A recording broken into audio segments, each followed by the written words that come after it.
الحمد لله نحمده ونستعينه ونستغفره ونؤمن به ونتوكل عليه ونعوذ بالله من شرور أنفسنا ومن سيئات أعمالنا من يهده الله فلا مضل له ومن يضلله فلا هادي له ونشهد أن لا إله إلا الله وحده لا شريك له ونشهد أن سيدنا ومولانا محمدا عبده ورسوله الذي أرسل بالحق بشيرا ونذيرا إن الله وملائكته يصلون على النبي يا أيها الذين آمنوا صلوا عليه وسلموا تسليما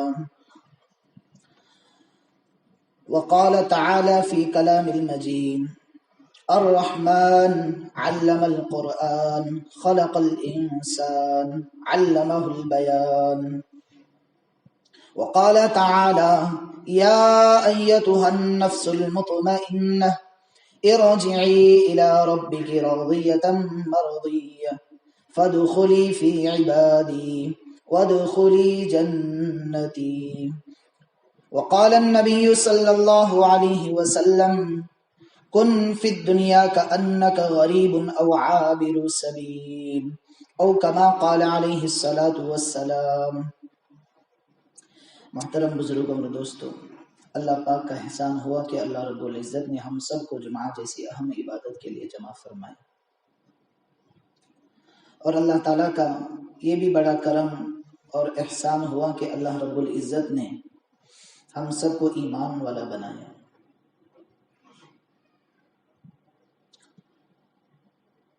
حضور اکرم صلی اللہ علیہ وسلم ارشاد فرماتے ہیں کہ جب تک دنیا میں ایک بھی لا الہ الا اللہ محمد الرسول اللہ صلی اللہ علیہ وسلم کی رٹ لگاتا رہے گا، اللہ پاک اس ایک ایمان والے کی برکت سے ساری دنیا کے نظام کو چلائیں گے۔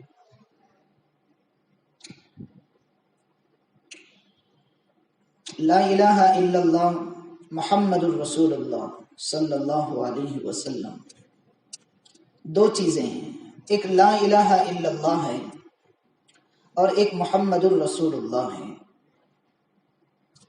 لا الہ الا اللہ محمد الرسول اللہ کے بغیر مکمل نہیں ہوتا ہے، اور محمد الرسول اللہ لا الہ الا اللہ کے بغیر مکمل نہیں ہوتا۔ دونوں چیزیں اگر مل جاتی ہیں تو پھر ان دونوں چیزوں کی وجہ سے سارا کا سارا کلمہ بن جاتا ہے۔ اسی طرح سے اس ایمان والے کی زندگی میں جب اللہ اور اس کے رسول کلمے کے دو جز ہیں، لا الہ الا اللہ محمد الرسول اللہ، دونوں کا خلاصہ ایک ہے اللہ اور رسول۔ جب ایک ایمان والا ان دونوں جز کو اپنی زندگی میں لاتا ہے تو پھر وہ ایمان والا بنتا ہے جس کے صدقے میں اللہ پاک ساری دنیا کے نظام کو چلا رہا ہے۔ اگر محمد الرسول اللہ میں جھول ہے تو یہ سمجھا جائے گا کہ ایمان نامکمل ہے، اور اگر لا الہ الا اللہ میں کمی ہے تو یہ سمجھا جائے گا کہ ایمان نامکمل ہے۔ دنیا کا بڑا سے بڑا فلاسفر ہو، دنیا کا بڑا سے بڑا ڈاکٹر ہو، دنیا کا بڑا سے بڑا ولی ہو، یا دنیا کا بڑا سے بڑا اللہ والا ہو، لیکن اگر لا الہ الا اللہ محمد الرسول اللہ یہ دونوں جز ہیں تو یہ کامیاب ہیں۔ اگر ان دونوں میں سے کسی میں کمی ہے تو ایسا انسان ناکام سمجھا جائے گا۔ لا الہ الا اللہ سے چاہا کیا جاتا ہے کہ انسان کی ساری زندگی اللہ کے تابع ہو جائے، اور محمد الرسول اللہ سے چاہا کیا جاتا ہے کہ کہ انسان کی لائف، انسان کی زندگی حضور اکرم صلی اللہ علیہ وسلم کے طریقے کو مطابق گزر جائے۔ اگر صرف لا الہ الا اللہ کو ہم فالو کریں گے، لا الہ الا اللہ کے پیچھے چلیں گے، تو میرے عزیزوں انسان کو راستہ دکھنا دشوار ہو جاتا ہے۔ راستہ دکھتا ضرور ہے لیکن دکھنا دشوار ہو جاتا ہے۔ اسی وجہ سے حضرت مولانا الیاس صاحب رحمۃ اللہ علیہ فرمایا کرتے تھے کہ لا الہ الا اللہ محمد الرسول اللہ، دونوں چیزیں اگر انسان میں مضبوطی سے ہیں تو اس انسان کے ایمان کی گارنٹی دی جاتی ہے، اور اگر دونوں میں سے کسی بھی پیراگراف میں انسان کی زندگی مکمل نہیں ہے تو ایسے لوگوں کے متعلق یہ کہا جاتا ہے کہ اس کی زندگی کوری ہے۔ اسی وجہ سے ایک علمی بات ہے کہ آدمی اگر صرف لا الہ الا اللہ کے پیچھے چلے تو بہت ساری نئی نئی چیزیں زندگی میں ایجاد ہو جاتی ہیں جن کا شریعت میں دور دور تک اس کا کوئی مطلب نہیں ملتا ہے، ایسی چیزیں زندگی میں ایجاد ہو جاتی ہیں۔ اور اگر صرف آدمی محمد رسول اللہ کو لیتا ہے، لا الہ الا اللہ کو نہیں لیتا ہے، تو پھر اس آدمی کی زندگی میں نئی نئی بدعات ایجاد ہو جاتی ہیں، نئی نئی چیزیں زندگی میں آنا شروع ہو جاتی ہیں۔ ایک چیز سنت نہیں ہے لیکن آدمی سنت سمجھ کر اس چیز کو کرنا شروع کر دیتا ہے۔ ایک چیز کے بارے میں شریعت نے حکم دے دیا ہے کہ یہ چیز صحیح طریقے سے نہیں ہے، لیکن آدمی اگر صرف محمد رسول اللہ کو لیتا ہے اور لا الہ الا اللہ کو چھوڑ دیتا ہے تو میرے عزیزوں نئی نئی بدعات زندگی میں آنا شروع ہو جاتی ہیں۔ پھر آدمی کا تفاخر، آدمی کی سوچ، آدمی کی فکر اسی کے مطابق ڈھلنا شروع ہو جاتی ہے اور لوگوں کو پتہ بھی نہیں چلتا ہے، آدمی کو پتہ بھی نہیں چلتا ہے کہ اس کی زندگی کی ڈگر اب بدل چکی ہے۔ اسی وجہ سے کل قیامت کے دن اللہ پاک میدان حشر میں جب اجتماع فرمائیں گے تو حضور اکرم صلی اللہ علیہ وسلم، بہت لمبی حدیث ہے جو آج کے جمعہ کی مناسبت سے آپ کو نقل کرنا ہے، وہی بات آپ کے سامنے میں نقل کرتا ہوں کہ پورے میدان حشر میں جب سارے اولین اور آخرین کا اجتماع ہے، حضرت آدم علیہ السلام سے لے کر دنیا کا آخری امتی وہاں پر موجود ہے، ہر چیز کا حساب لیا جا رہا ہے، ہر چیز کی پیشگی سامنے ہو رہی ہے، اور اللہ تعالیٰ ایک بڑے اسکرین پر لگا کر انسان کے سارے اعمال کو وہاں ریکارڈ کرا رہے ہوں اور ساری دنیا کے لوگ اس کو دیکھ رہے ہوں گے۔ تو ایسے موقع پر کچھ لوگ پیاس ہونے کی حالت میں حضور اکرم صلی اللہ علیہ وسلم کی طرف آئیں گے اور حضور یہاں حوض کوثر پر اپنا پانی پلا رہے ہوں گے۔ تو میرے عزیز بھائیوں، ایک جماعت ایسی آئے گی کہ وہ آنے کے بعد فرشتے ڈنڈے لے کر ان کے پیچھے لگیں گے، کہا یہاں سے بھاگو، یہاں سے بھاگو، یہاں سے بھاگو، یہاں مت آؤ۔ تو وہ کہیں گے کہ یہ تو ہمارے نبی ہیں محمد رسول اللہ، ہم ان کی ذات پر ایمان لا چکے تھے، ان کی لائی ہوئی کتاب اور ان پر نازل کی ہوئی کتاب پر ہم اپنے ایمان لا چکے تھے، ہم اس نبی کے پاس حوض کوثر کا پانی پینے جا رہے ہیں، آپ ہمیں کیوں منع کر رہے ہیں؟ جب یہ فرشتوں کی اور اس جماعت کی بات چیت ہو رہی ہوگی تو دور سے حضور اکرم صلی اللہ علیہ وسلم اس جماعت کو دیکھیں گے اور کہیں گے کیا ہوا، کیا بحث چل رہی ہے؟ تو حضور اکرم صلی اللہ علیہ وسلم کے سامنے جب یہ بات آئے گی کہ یہ آپ کی امتی ہیں، آپ کا حوض کوثر پینا چاہتے ہیں، تو حضور اکرم صلی اللہ علیہ وسلم فرمائیں گے بھائی انہیں آنے دو، انہیں آنے دو اور حوض کوثر کا پانی پینے دو۔ تو فرشتے کہیں گے یا رسول اللہ، آپ نہیں جانتے کہ جب آپ اس دنیا سے انتقال فرما کر آپ دنیا سے تشریف لے گئے تو آپ کے جانے کے بعد ان لوگوں نے آپ کی شریعت میں کھلواڑ کیا، آپ کی شریعت میں نئی نئی چیزوں کو ایجاد کیا، آپ کی شریعت کو سنت سمجھ کر فالو کیا، جو اللہ نے احکامات نازل نہیں کیے تھے، جو اللہ نے سنتیں نہیں دی تھیں، اس کے خلاف ان لوگوں نے زندگی گزاری اور اسی کو دین کا لیبل دے کر، اسی کو دین سمجھ کر ان لوگوں نے زندگی گزاری ہے۔ یا رسول اللہ، یہ آپ کے امتی نہیں ہیں، یہ آپ کے باغی ہیں، یہ آپ سے وفا کرنے والے نہیں ہیں، یہ آپ سے جفا کرنے والے ہیں۔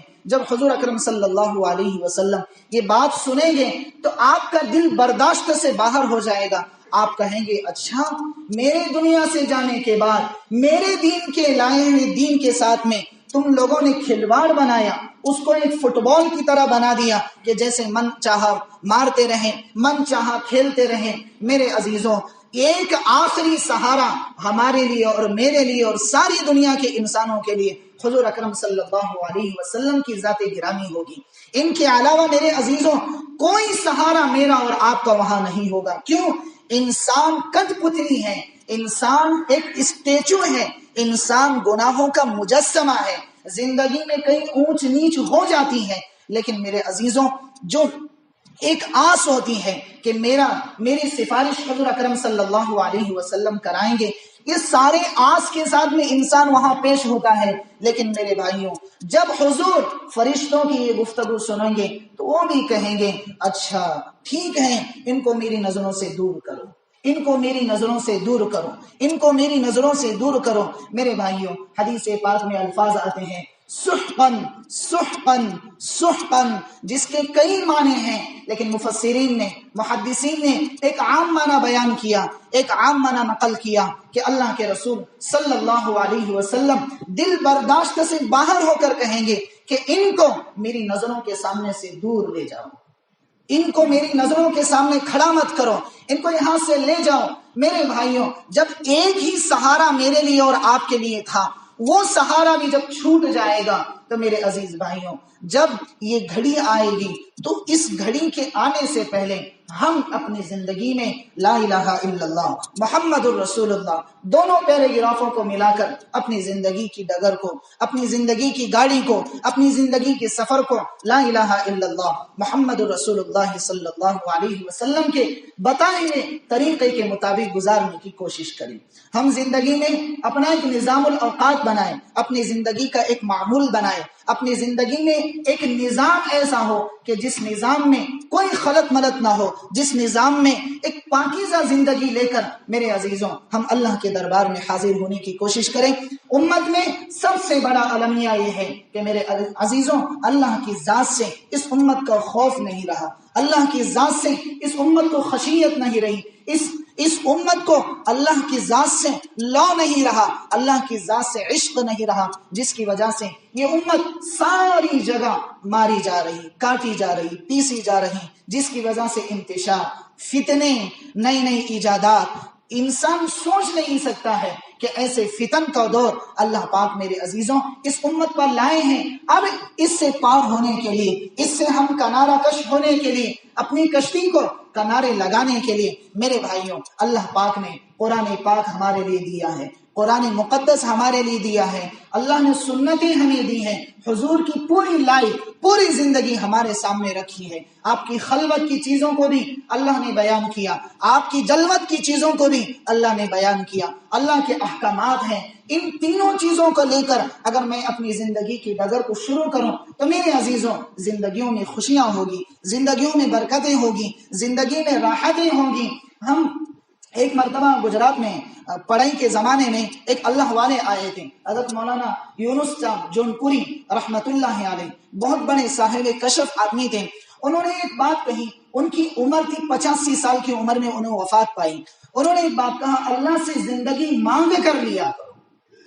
حالانکہ احادیث میں ہم نے بار بار پڑھا تھا اور سن بھی رکھا تھا کہ جتنی زندگی مختصر ہوگی اتنا حساب کم ہوگا، بھائی جتنی زندگی کم ہوگی اتنا حساب اوپر کم ہوگا، یعنی اگر گناہ ہو بھی جائیں گے تو اللہ کی دربار میں ہم کمی کے ذریعے سے معافی کروا لیں گے۔ اگر زندگی 80 پائی، 90 پائی، 100 پائی تو پھر وہاں حساب بھی اتنا دینا ہوگا۔ تو حضرت نے یہ جملہ کہہ رہے ہیں اور حدیث پاک یہ کہہ رہا ہے، تو ہم نے ہمارے حضرت سے کہا حضرت یہ ربط سمجھ میں نہیں آ رہا ہے، حضرت تو یہ کہتے ہیں کہ اللہ سے زندگی مانگا کرو، اور حدیث مبارکہ تو یہ کہتی ہے کہ جتنی زندگی مختصر ہوگی اتنا اچھا ہوگا۔ تو حضرت مجھے یہاں مارے، کہاں بیوقوف سمجھتا نہیں ہے، تیرے میں عقل کم ہے، تو سمجھتا نہیں ہے۔ محبت میں کہاں کرتے تھے، بڑے تھے ہمارے، تو ہم نے بھی ادب سے کہا، کہنے لگے بیوقوف زندگی اللہ سے لمبی اس لیے مانگ رہے ہیں کہ اس لمبی زندگی سے اللہ کے پاس نیک اعمال لے کر حاضر ہو۔ اب نیک اعمال کیسے ہوں گی زندگی میں؟ کیا تجھے محمد رسول اللہ کا دامن پکڑنا ہوگا، اللہ کے رسول کی سنتیں اب مضبوطی سے پکڑنا ہوگی، پھر تجھے اپنی زندگی کا مزہ نظر آئے گا، پھر تو 120 سال بھی جیے گا تو سمجھے گا کہ میں کم جی رہا ہوں، میں کم زندگی گزار رہا ہوں۔ اور اگر اس کے خلاف زندگی ہے، کیا مطلب؟ تو اللہ کا باغی بن کر زندگی گزار رہا ہے، اللہ کا نافرمان بن کر زندگی گزار رہا ہے، تو پھر تیرے لیے جتنی مختصر زندگی اتنا بہتر ہوتا ہے۔ اسی وجہ سے ایک جملہ مشہور ہے کہ روئے زمین پر اگر میں اور آپ اور ساری دنیا گناہ کرتی ہے تو زمین کے جس حصے پر ہمارے گناہ ہوتے ہیں وہ زمین کا ٹکڑا بھی کہتا ہے کہ او بدبخت، کب تو مر کر زمین میں دفن ہوگا اور مجھے کب ٹھنڈک ملے گی۔ اور اگر اس کے خلاف ہے تو زمین کا وہ ٹکڑا دوسرے حصوں پر فخر کرتا ہے کہ اللہ کا کرم ہے کہ میرے اس ٹکڑے پر اللہ پاک نے اس نیک آدمی کو جنم دیا۔ اب یہاں سے سسٹم شروع ہوتا ہے، پریوار بھی خوش ہوتا ہے۔ اگر گناہ کم ہوں گے تو پریوار میں خوشی بھی ہوتی ہے، آدمی مشکلات سے دوچار نہیں ہوتا ہے۔ اور اگر اس کے خلاف زندگی ہے تو میرے بھائیوں حالات بھی آتے ہیں، گناہوں کی وجہ سے پریشانی آتی ہے، گناہوں کی وجہ سے رزق میں برکتیں نہیں ہوتی، گناہوں کی وجہ سے آدمی اللہ سے کٹ جاتا ہے، آدمی اللہ سے دور ہو جاتا ہے۔ یہ ساری چیزیں کیوں پیدا ہوئی؟ کیونکہ لا الہ الا اللہ محمد الرسول اللہ صلی اللہ علیہ وسلم زندگیوں سے نکل چکے ہیں۔ تو میرے بھائیوں، یہ میری اور آپ کی اور مسجد کو آباد کرنا اور نمازوں کا پڑھنا، یہ ساری چلن پھرن کیوں ہے کہ لا الہ الا اللہ محمد الرسول اللہ صحیح معنی میں زندگی میں آ جائے۔ یہ میرا ایک موضوع ہے۔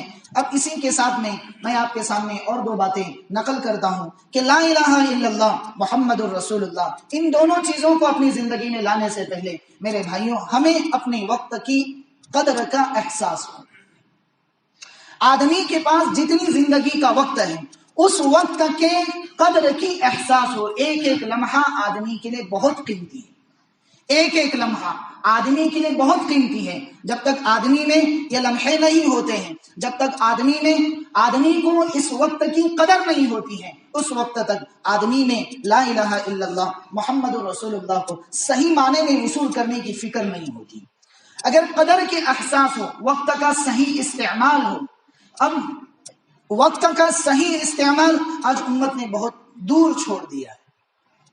ہم کسی رائٹر کا مضمون پڑھ رہے تھے، امریکہ کا ایک رائٹر ہے، عیسائی ہے، اس نے ایک کتاب لکھی ہے کہ محمد صلی اللہ علیہ وسلم دنیا کے سب سے بہترین آدمی، یہ لکھنے والا عیسائی ہے۔ اس نے کہا 28 سال سے میں ان کی زندگی پر ریسرچ کر رہا تھا۔ کتنے؟ 28 سال سے حضور کی زندگی پر وہ ریسرچ کر رہا تھا۔ وہ کہتا ہے کہ میں ایک یہودی ہوں، لیکن میں نے یہ فیصلہ کیا ہے کہ محمد رسول اللہ دنیا کے سب سے بہترین آدمی ہے۔ اس کی بہت سے باتیں ہیں، مجھے یہ نقل کرنا ہے۔ اس نے شروع میں ایک بات لکھی تھی کہ جب تک میری قوم میں ایسے لوگ ہو جو رات اور دن دونوں ملا کر اپنی قوم کی خدمت کرتے ہو، تو جب تک یہ لوگ میری قوم میں ہیں تب تک مجھے میری قوم کے زوال کا کوئی خوف نہیں۔ بہت بڑا جملہ ہے۔ اب میں نے جب پڑھا تو مجھے سمجھنا نہیں آ رہا، تو وہ انگریزی میں ہے۔ تو ہم ایک ٹیچر ہیں، ہمارے دوست ہیں، ان سے میں نے رابطہ کر کے کہا بھائی یہ جملہ کیا ہے، سمجھ میں نہیں آ رہا ہے۔ تو انہوں نے کہا کہ یہ ایسا کہتا ہے کہ اگر قوم میں مجاہدہ کرنے والے لوگ ہو، محنت کرنے والے لوگ ہو، مشقتیں برداشت کرنے والے لوگ ہوں، جب تک یہ لوگ اس قوم میں زندہ ہیں تب تک وہ قوم زوال کا شکار نہیں ہوتی ہے۔ پھر میں نے حضور کی احادیث کو اس پر فٹ کرنا شروع کیا تو پھر دماغ کو نئی نئی چیزیں سامنے آنا شروع ہوئی کہ آدمی جب تک محنت اور مجاہدہ کرتا ہے اس وقت تک اس قوم کی حفاظت بھی ہوتی ہے اور اس قوم کو لے کر چلنے والا بھی ہوتا ہے۔ اب ہمارا یہ ماحول ہے کہ میرے عزیزوں کہ ہم پہلے وقت کی صحیح قدر کا احساس اپنے دلوں میں نہیں لاتے ہیں۔ جو وقت اللہ نے دیا ہے، جو زندگی اللہ نے دی ہے، آج کل تو سب کچھ ڈپلیکیٹ ہے، سب کچھ ڈپلیکیٹ چل رہا ہے، کھانا، غذا، پینا، سونا، یہ سب کچھ اب آدمی کے پاس جتنے سب کچھ ڈپلیکیٹ آ رہا ہے، تو اب ہماری صحت پر بھی اس کا اثر بہت پڑتا ہے۔ تو اب مختصر ہی زندگی ہے، 60 اور 50 60 70 بہت ہو گئے، 70 میں تو ہاتھ میں آج کل تو نوجوان بھی ہاتھ میں لکڑی پکڑ رہے ہیں، 70 میں لکڑی پکڑ رہے ہیں۔ اب تو اب زندگی بہت مختصر ہے۔ لیکن اس زندگی کی صحیح قدر اس وقت ہوگی جب میرے عزیزوں ہمیں اس زندگی کا صحیح احساس دلوں میں پیدا ہو جائے. ہاں جو اللہ نے زندگی دی ہے یہ بہت قیمتی زندگی، یہ احساس آدمی میں پیدا ہو جائے تو میرے عزیزوں آپ کے لیے زندگی گزارنا آسان ہو جائے گا. آپ کبھی غفلت کا شکار نہیں ہوں گے.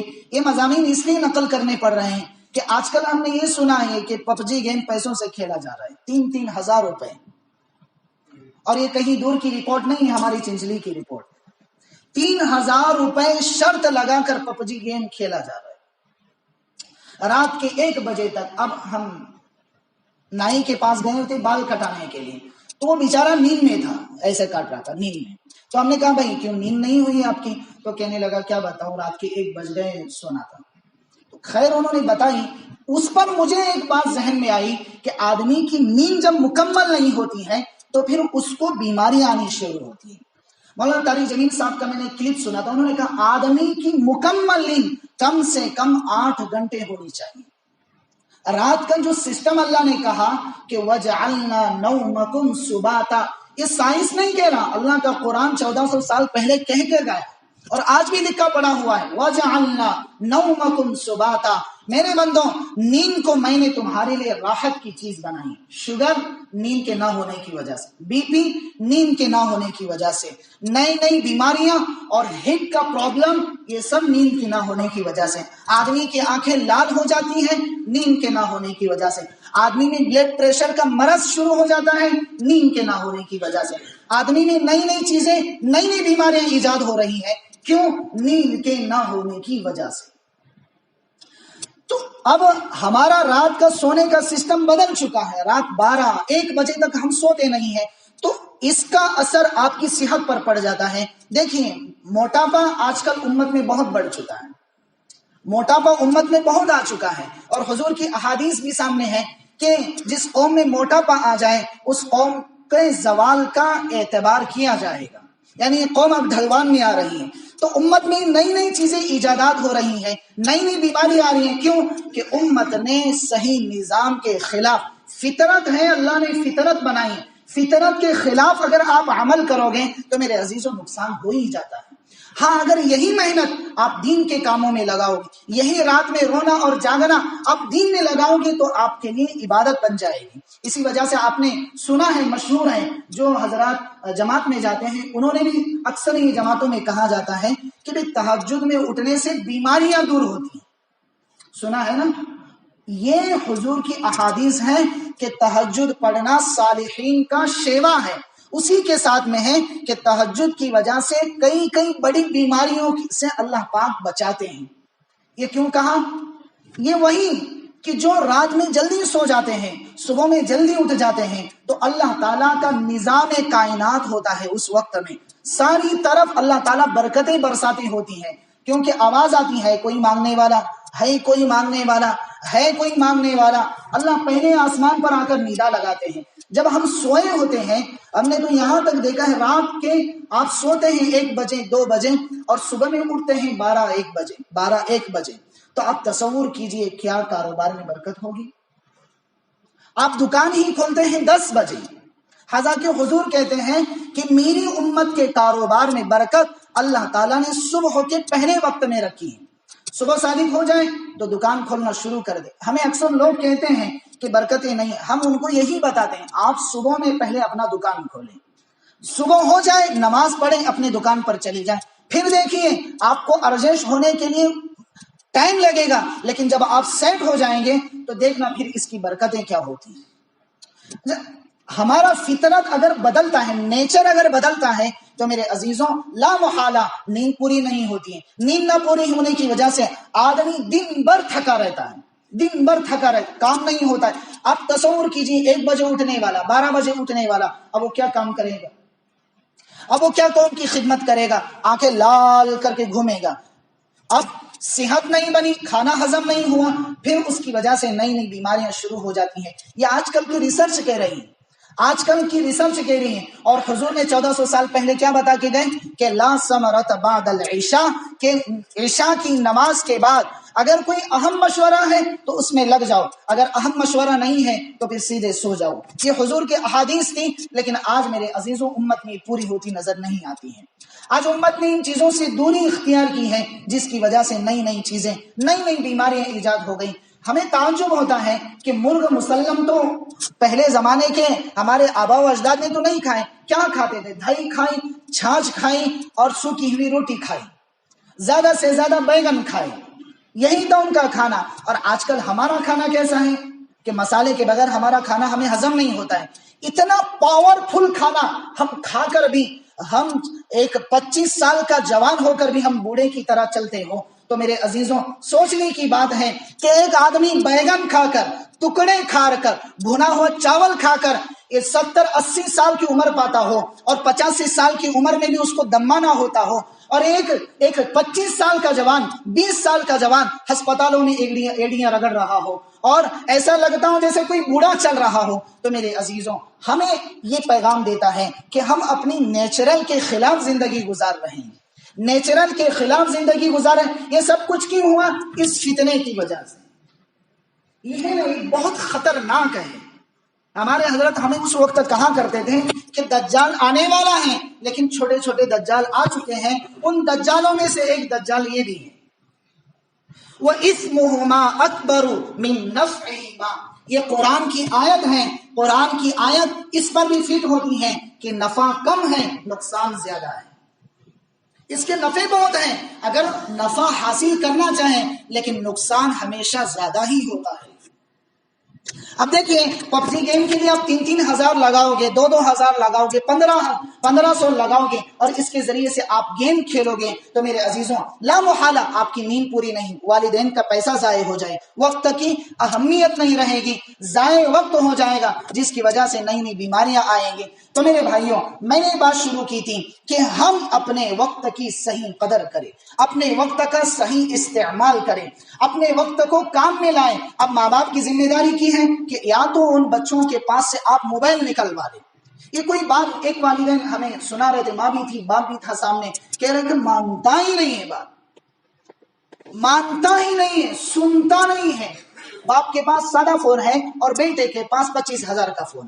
میں نے کہا بھائی یہ سسٹم کیا ہے؟ تو کہنا مانتا نہیں ہے، کہتا ہے کہ خودکشی کروں گا، پھانسی لگا لوں گا، کھانا نہیں کھاؤں گا، گھر سے باہر جاؤں گا، اور ایک مرتبہ 3 دن باہر ہی رہا، تو ہم ڈر کے اس کے ہاتھ میں فون دے دیتے ہیں۔ اب یہ ایسا بن گیا ہے میرے عزیزوں، مائنڈ چینج ہو گیا ہے، نمازوں میں دل نہیں لگے گا۔ آپ نے نہیں سنا نیوز والے کلپ، وہ ایک اسکول کے سامنے جھاڑ کی پتیاں لگایا ہے، ہاتھ میں لکڑی لے کر کہہ رہا ہے کہ میں آج ماروں گا، اور ایک تو گندی نالی میں تیر رہا ہے بیجاپور میں۔ یہ سب کہاں سے آیا؟ اس پب جی گیم کی نحوست ہے، یہ ان گیموں کی نحوست ہے۔ بنانے والے نے خود کہا ہے کہ میں اس کو نہیں کھیلتا ہوں، اور تم بنانے والے کی رپورٹ پر بھی اعتماد نہ کر کے رات کے 1 بجے تک 2 بجے تک اپنے وقت کا صحیح استعمال نہیں کر رہے ہو، تو میرے عزیزوں پھر زندگیوں میں بے برکتیاں آئے گی۔ آدمی کا موڈ فریش نہیں ہے، نیند نہیں ہے، تو آدمی پریشان چڑچڑاپن رہے گا، والدین کا باغی بنے گا۔ ماں کہے گی کہ پانی بھر کے لا، وہ کہے گا میں بھروں گا نہیں، کیوں؟ سسٹم کام کرنا بند کر چکا ہے نیند کے نہ ہونے کی وجہ سے۔ پھر وہ چڑچڑاپن آئے گا، والدین میں نفرت آئے گی، والدین سوچیں گے کہ بیٹا نافرمان ہے۔ پھر یہاں سے آدمی کے 2 دماغ بن جاتے ہیں۔ اسی وجہ سے پھر ذوالفقار صاحب دامت برکاتہم العالیہ، اللہ ان کی عمر کو سرفراز فرمائے، ان کی عمر میں برکتیں عطا فرمائے، کہتے ہیں کہ بچے کو اگر باپ ڈانٹتا ہے، سختی سے ڈانٹتا ہے، تو تربیت کرنا ضروری ہے، لیکن تربیت کا انداز ہوتا ہے۔ مار کے ذریعے سے تربیت نہیں ہوتی ہے، مار کے ذریعے سے بچہ 2 قسم کا بنتا ہے، 2 دماغ ذہن میں آتے ہیں، ایک باپ کی نفرت کا دماغ، ایک باپ کے پیار کا دماغ۔ باپ کا پیار کب تک رہے گا؟ جب تک باپ دے رہا ہے، جب باپ دینا بند کر چکے گا تو نفرت والا دماغ کام شروع کر دیتا ہے۔ پھر کیا ہوتا ہے؟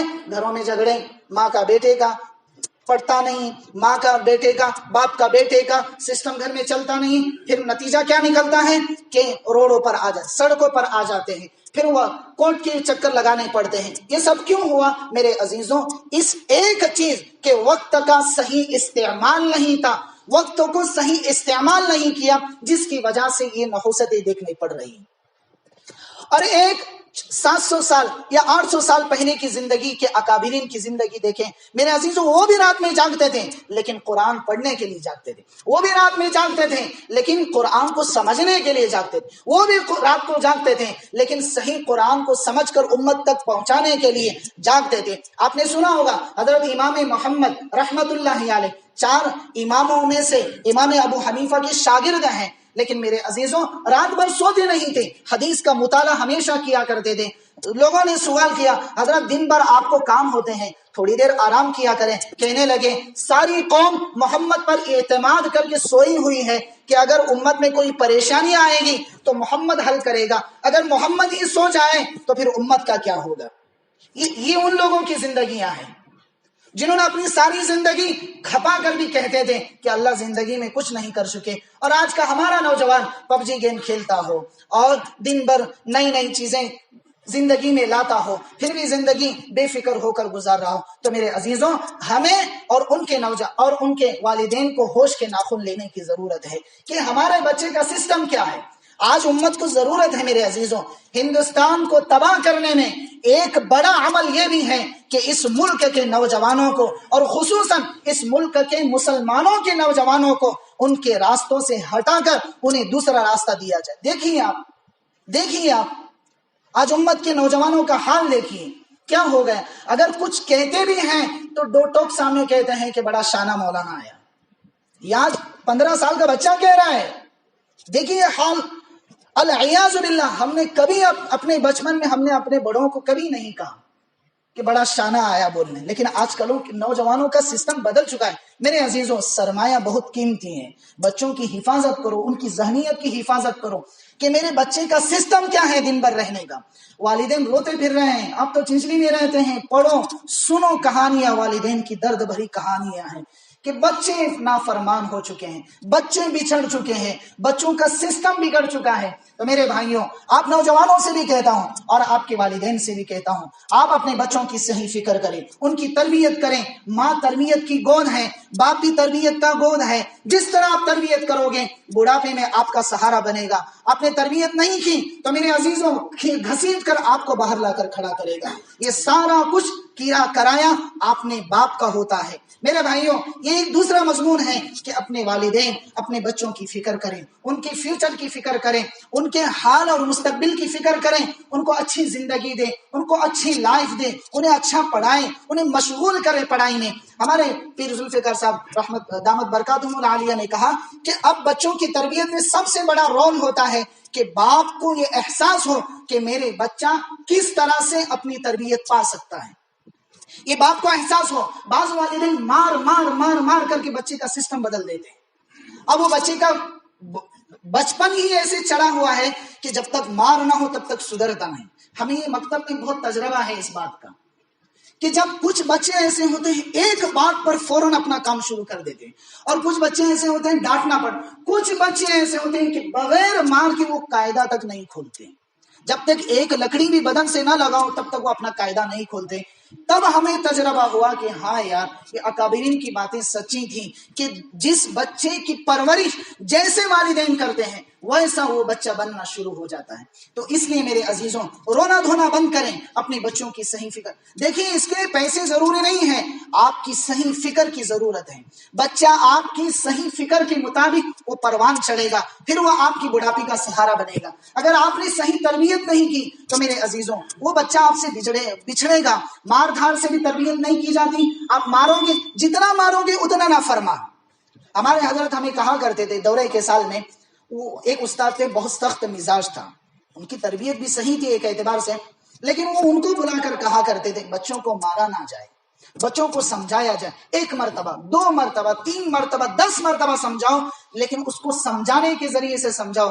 اگر آپ نے طریقہ ہٹا کر سمجھانا شروع کیا تب بھی نہیں مانے گا، اور اگر آپ نے طریقے کے مطابق سمجھا رہے ہیں لیکن مار دھاڑ سے سمجھا رہے ہیں پھر بھی وہ سسٹم بدلے گا، پھر اس کے 2 دماغ بنے گے، اس 2 دماغ کے ذریعے سے پوری زندگی گزارے گا۔ پھر محبت ختم ہوگی، مار سے پیار نہیں رہے گا دل میں، غصے سے بچے کے دلوں سے نفرت آنا شروع ہو جاتی ہیں. پیار ختم. اگرچہ آپ نے اس کو جنا ہے لیکن پیار نہیں رہے گا, نفرتیں آئے گی, سسٹم بدلے گا, آپ بیمار بھی رہو گے, کچھ بھی ہو جائے گا, وہ آپ کی طرف جھانکے گا بھی نہیں. کیوں؟ اس کے جو دو دماغ بن چکے ہیں اس میں سے دوسرا دماغ کام کرنا شروع کر دیتا ہے, کیونکہ پیار کا دماغ تو ختم ہو گیا جب آپ نے چیزیں دینا بند کر دی. اب کون سا دماغ؟ نفرت کا دماغ کام کر رہا ہے. پھر بچے ویمل بھی کھا رہے ہو, اسٹار بھی کھا رہے ہو, گٹکا بھی کھا رہے ہو, ڈرنک بھی کر رہے ہیں. 25 یا 20 سال تھا, میں نے کل رات ایک نوجوان 20 سال کی عمر میں بیچارہ شراب کی لت میں بیٹھا ہوا, میں نے بات کر کے اس کو گھر پہنچایا. یہ آج امت کا حال ہے میرے عزیزوں. یہ مت دیکھو کہ کون کہہ رہا ہے, یہ دیکھو کہ کیا کہا جا رہا ہے. من قال انظروا ما قال, انظروا ما قال, جو کہا جا رہا ہے اسے دیکھو, یہ نہ دیکھو کہ کون کہہ رہا ہے. بس آپ کی فائدے کی بات ہو تو اس کو اپنی جیب میں رکھ کر اس کو صحیح استعمال کرو. بچوں سے موبائل چھڑواؤ, ایک وقت ہوتا ہے اس وقت میں انہیں موبائل دو, موبائل کی زندگی سے انہیں دور کرو. آپ کے گھر کا رات کا ماحول انہیں سیٹ کرو کہ 10 بجے آپ کو گھر پہنچنا ہے, فلاں وقت میں کھانا دیا جائے گا, فلاں وقت میں سونے کے لیے آپ کو چڑھایا جائے. اگر آپ نے وقت بدل کر آ رہے ہیں تو آپ کا کھانا بند, آپ کا سونا بند. یہ آپ نظام بناؤ تو میرے عزیزوں یہ قابو میں آئیں گے, ورنہ پھر بچے ضائع ہو جائیں گے. ایک طرف یہ حالات ہمارے ہیں اور ایک طرف یہ ملک بیچارہ کہاں جا رہا ہے. تو میرے عزیزوں, آپ والدین ہیں, آپ ان کے بیٹے ہیں, نوجوان بھی ہیں, بوڑھے بھی ہیں, اب صحیح اعتبار سے ان کی تربیت کریں. اب سب میں سب سے بڑا رول اللہ والوں کی دعاؤں کا ساتھ لینا ہے. اللہ والوں کی دعاؤں کا ساتھ ہونا ضروری ہے. اللہ والوں کی دعاؤں کا ساتھ ہونا ضروری ہے. میں پھر کہتا ہوں, اللہ والوں کی دعاؤں کا ساتھ ہونا ضروری ہے. بہت کٹھن مرحلہ ہے ہندوستان کا. اللہ والوں کی صحبت میں جاؤ, اللہ والوں سے دوستی لگاؤ, اور اللہ والے آپ کو ملیں گے کہاں؟ آپ کو اللہ والے ملیں گے کہاں؟ جب آپ انہیں ڈھونڈنا شروع کرو گے. آپ انہیں ڈھونڈو گے تو مل جائیں گے. بعض بڑے چھپے رستم ہوتے ہیں, لیکن اللہ کے یہاں ایسا مقام ہوتا ہے کہ زمین پر بیٹھ کر اگر قسم کھاتے ہیں تو آسمان پر رب پورا کرتا ہے. ایسے لوگ بھی ہیں, ان کی صحبت میں اپنے بچوں کو لے جاؤ, ان سے دعا کرواؤ, ان کا ہاتھ اپنے بچوں کے سروں پر رکھو, ان سے دعا کرواؤ.